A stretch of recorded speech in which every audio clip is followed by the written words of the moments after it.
आज के इस वीडियो में मैं आप सभी को बाकी लोगों की तरह डराने बिल्कुल नहीं आई हूँ। हाँ, मैं ये बिल्कुल नहीं कहूँगी कि बहुत समय बीत चुका है, अब आप कुछ नहीं कर पाओगे, अब आप कभी भी टॉपर नहीं बन सकते। यदि आपके मन में ये सवाल हो गया कि क्या अभी भी अगस्त से पढ़ करके हम 2027 में होने वाली बोर्ड परीक्षा में टॉप कर सकते हैं, तो हाँ, मैं आपको एक सच्चाई बताने आई हूँ जिसका जवाब है हाँ। अभी भी समय है, अभी भी आपके पास 180 दिन का समय है, जिन दिनों का सही इस्तेमाल करके। हाँ, ये तो सत्य है कि बहुत सारा महीने बीत चुके हैं, बहुत सारे, और हमने अगर पढ़ाई नहीं की है तो हो सकता है कि हम आने वाले समय में पीछे रह जाएं, लेकिन पीछे आप तब रह जाओगे जो गलती आप करते आ रहे हो। यदि वही गलती आप अभी भी सेम टू सेम करते जाओगे तब तो आप डेफिनेटली पीछे रह जाओगे।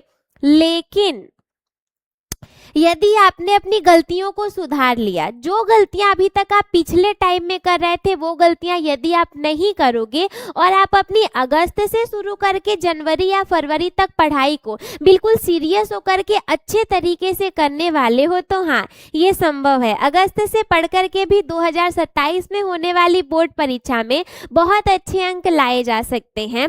बात की जाए कि हमारे पास समय कितना बचा है, आप जानते हो हमारे पास अगस्त, सितंबर, अक्टूबर, नवंबर, दिसंबर, जनवरी, क्योंकि फरवरी में लगभग परीक्षाएं प्रारंभ ही हो जाती हैं, तो ले देकर हमारे पास केवल 6 महीने का समय बचा हुआ है। और उस 6 महीने में भी न जाने कितने त्योहार आएंगे, न जाने कितनी छुट्टियां होंगी, और न जाने कितनी बार आपका तबीयत खराब हो जाएगा जिसकी वजह से आप नहीं पढ़ पाओगे।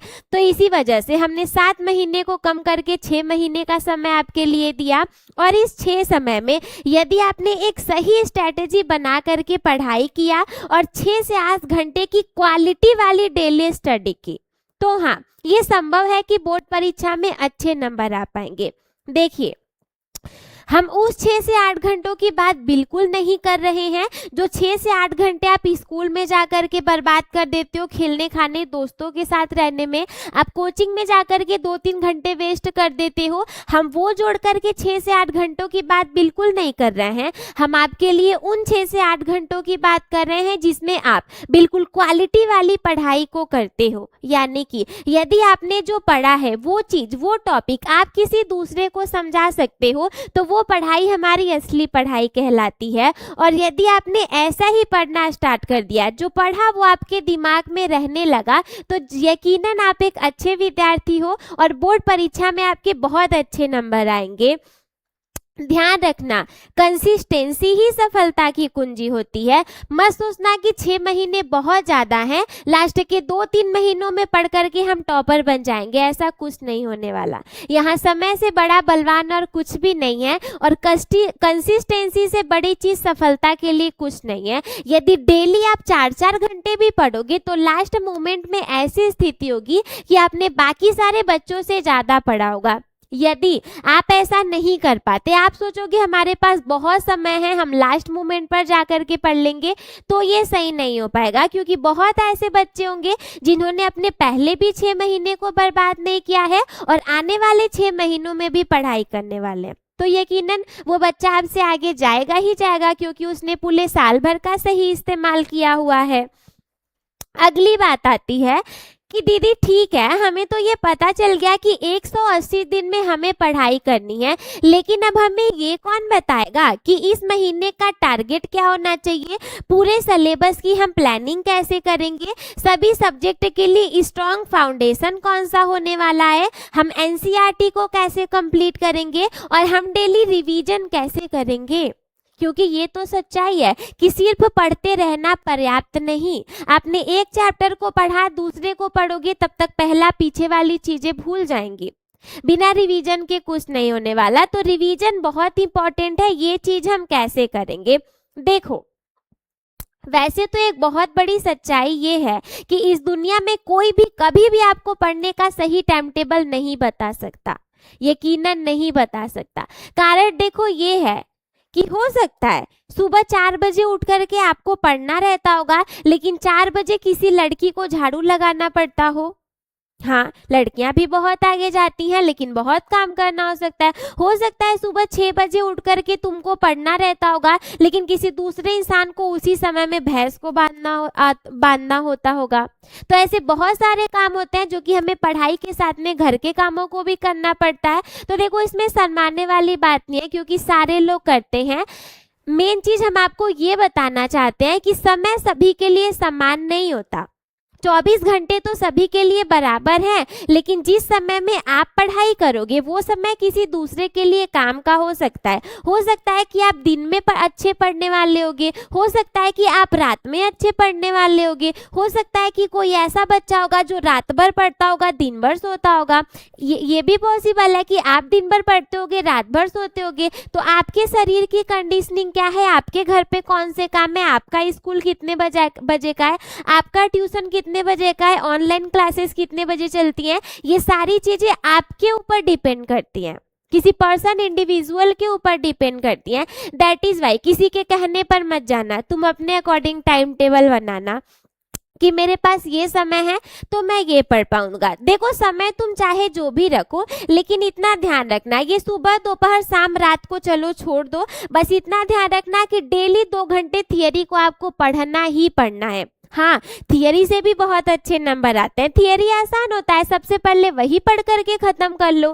डेली 2 घंटे गणित के या फिजिक्स केमिस्ट्री के न्यूमेरिकल जरूर से लगाना, इंग्लिश के ग्रामर जरूर सॉल्व करना, और इन सारे चीज़ों की प्रैक्टिस जरूर से करना। अगला, डेली 2 घंटे आपको एमसीक्यू को, प्रीवियस ईयर क्वेश्चन को सॉल्व करना है। एग्जाम सेंटर में बैठने के बाद क्वेश्चन पेपर हाथ में लेते ही तुम आश्चर्य में न पड़ जाओ तो कहना कि इतना कैसे सेम टू सेम मैच हो सकता है। 80% क्वेश्चन वही मिलेंगे जो प्रीवियस ईयर में पूछे गए हैं, तो इसी वजह से तुम सब कुछ छोड़ दो, लेकिन प्रीवियस ईयर क्वेश्चन को ना छोड़ना। अगली बात, डेली 1 घंटे आपको रिवीजन करना है और इरर एनालिसिस करना है। रिवीजन का मतलब है, यदि आपको पहला चैप्टर पढ़े हुए 1 हफ्ते हो चुके हैं तो 15 दिन बाद उसका रिवीजन जरूर से कर लो, क्योंकि रिवीजन नहीं करोगे तो वो चैप्टर तो भूल जाओगे। और इसका क्या ही मतलब है कि आप आगे पढ़ते जाओ, पीछे से भूलते जाओ, भूलने के बाद तो परिणाम अच्छा नहीं आने वाला, क्योंकि आप सारे चैप्टर को समराइज करके अच्छा परफॉर्मेंस टेस्ट में या फिर आपके एग्जाम में, परीक्षा में नहीं दे पाओगे। अपनी गलतियों से सीखो। देखो, जो गलतियां डायरेक्ट परीक्षा में होने वाली हैं वो गलतियां डायरेक्ट परीक्षा में न होकर के और पहले हो जाए, इस कंडीशन में ये करना कि पहले ही टेस्ट दे देना। टेस्ट देने से बहुत सारे फायदे। पहला फायदा तो ये पता चलेगा, आपको टेस्ट दे दोगे आपको पता चल जाएगा क्वेश्चन पेपर कैसा बनता है। दूसरा, जब उस टेस्ट का रिजल्ट आएगा ना, तो आपको ये पता चलेगा कि आपने कहाँ कहाँ पर गलती की है, कितने नंबर कम है। अगली बार से वो गलतियां हम नहीं करने वाले, अगली बार से हमारे अच्छे नंबर आने वाले हैं। तीसरी बात कि टेस्ट देने से आप टाइम मैनेजमेंट सीख पाओगे।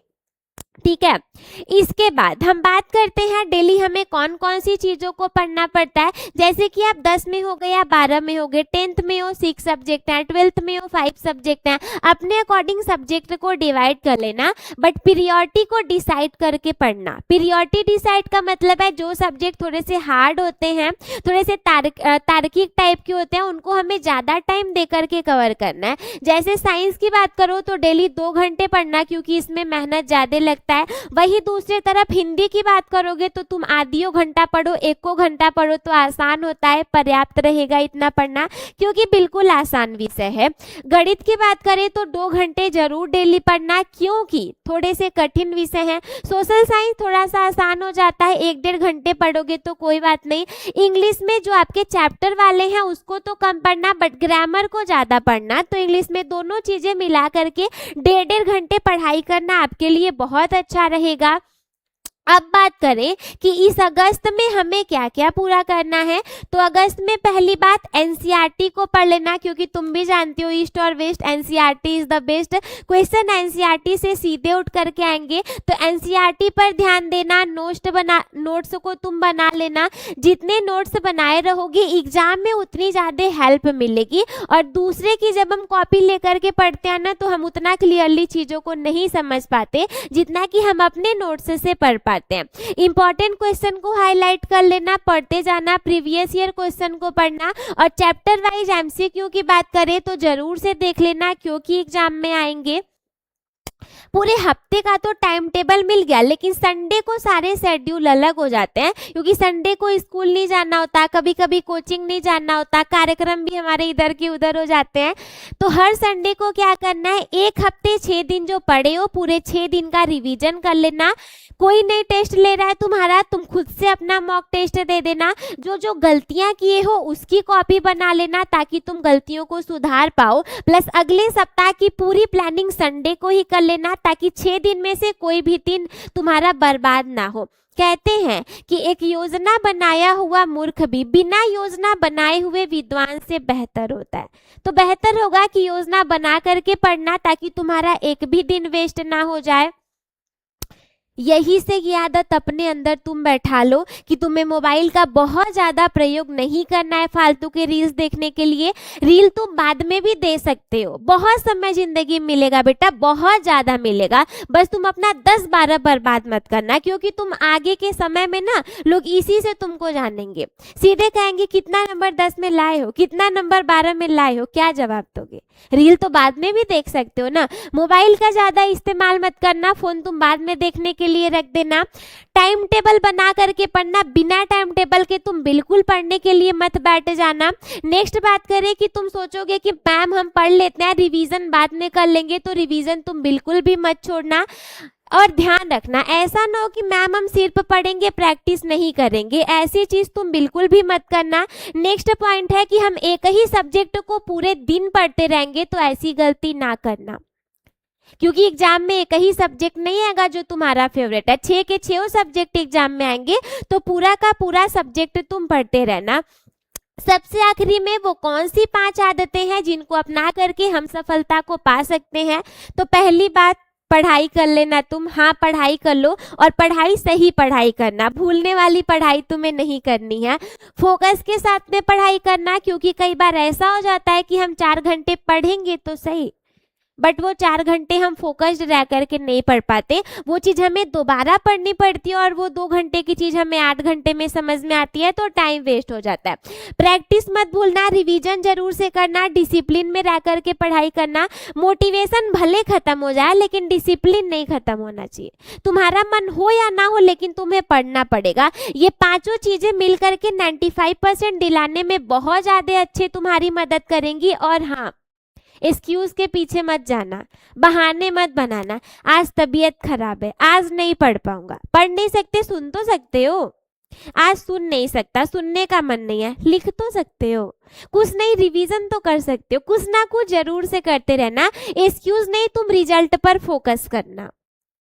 ये थी हमारी पूरी महत्वपूर्ण जानकारियां। और बात करें कि यदि आप कक्षा 10 में हो तो ये सारी चीजें आपको कहाँ मिलने वाली हैं। सबसे ज्यादा बेहतरीन शिक्षकों के साथ में सबसे अच्छा मार्गदर्शन। यदि आपको टेस्ट सीरीज कहीं पर नहीं मिला है तो हम आपको हर संडे को यहाँ पर प्रोवाइड करेंगे। एमसीक्यूज का टेस्ट लेंगे, हमेशा आपके साथ रहेंगे, आपके हर सवालों के जवाब दिए जाएंगे। तो राइज रैंकर चैनल को सब्सक्राइब कर लेना, smart student by Rise Ranker को लाइक कर देना, दोस्तों के साथ में शेयर कर देना। डेली आकर के लाइव सारे क्लासेस में जुड़ जाना। शेड्यूल आप एक भी टीचर के क्लास में जुड़ोगे तो सारे टीचर का शेड्यूल आपको पता चल जाएगा। इन्हीं सब महत्वपूर्ण जानकारियों के साथ बहुत बहुत शुक्रिया आप सभी का।